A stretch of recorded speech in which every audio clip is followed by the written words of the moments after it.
If you've ever come home from a trip and thought, I almost had it, but I don't know what I would do differently next time, this video is for you.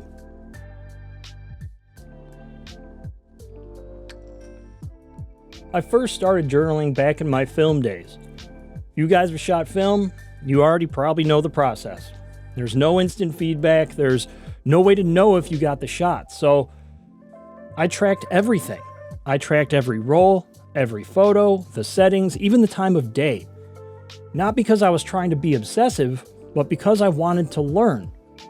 I wanted to understand what my choices were actually doing and what the limitations were with those choices. Why one shutter speed felt alive and another just kind of felt boring. Why a scene looked good in person but just didn't translate in the final photograph.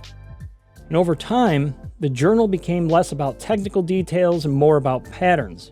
I started writing down things about light, composition, conditions, mood. And in time, I started noticing the kinds of scenes that I was consistently drawn to again and again. And looking back, that really was kind of the defining moment for me. Because once I could name what I liked in my own words, I could recognize it faster when it showed up. You stop chasing everything and you start chasing your vision. You're not trying to shoot every possible thing you see out there. You're starting to shoot what actually feels like you. And even when I moved to digital photography, that habit stayed. But now I could see that cause and effect in real time. And I began to recognize something very important.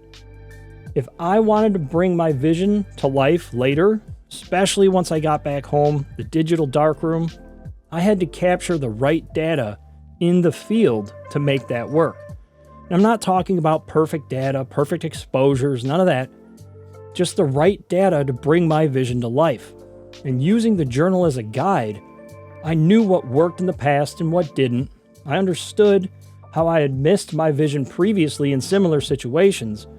And I used that information to guide decisions in the field so that I could get the data right the first time. But that's just the first part. This brings us to the next step of my in the field journaling process, and that's reflection.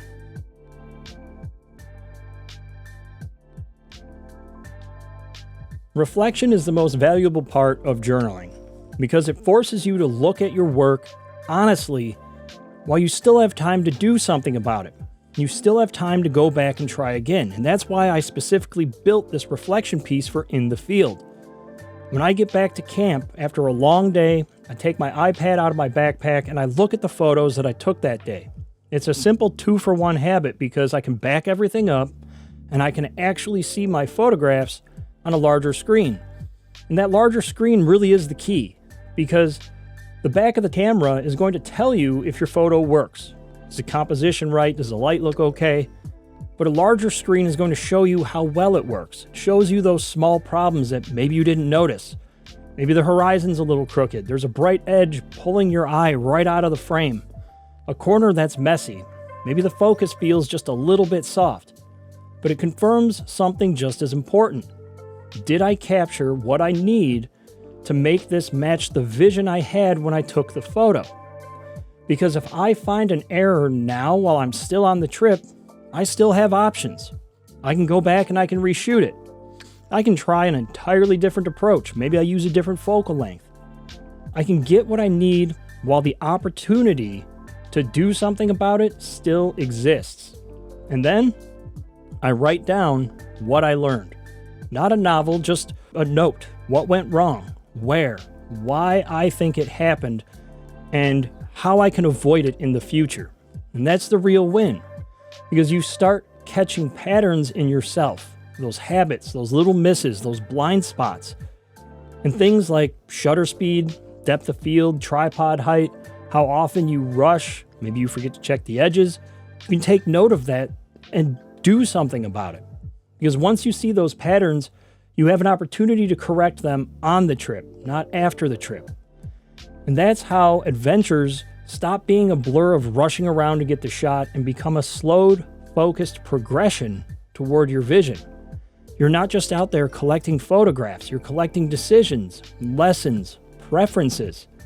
And over time, those notes become the foundation of your voice, which leads me into the final piece of this, vision and style.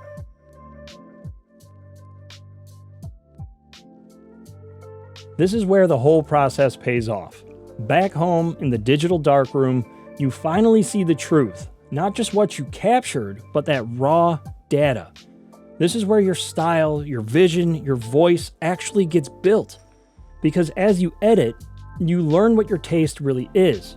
What do you love about the photo? What feels a little off? What would have made this easier, stronger? What would have made the photograph better if you had noticed it sooner? Make a note of it, put it in your journal. Those notes become your field plan for your next attempt. Because now you're not guessing anymore, you're refining, you know why you're doing it. And that's the key. You have a why behind the what. And I would say that here, the digital darkroom is really where this entire process begins, because you start by looking at that raw data, the photos that you have, and you're learning what you love about them and what still needs improvement.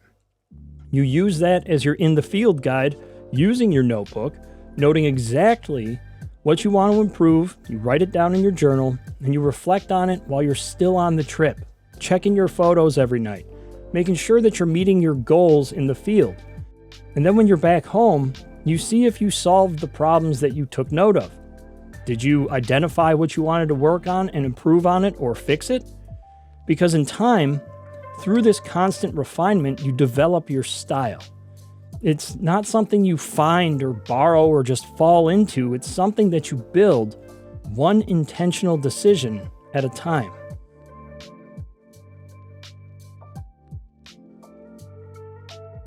If you want to see exactly how I organize my journal, check out the video description. I included a link to a downloadable PDF that breaks down the setup, the prompts, and the stages that have worked for me.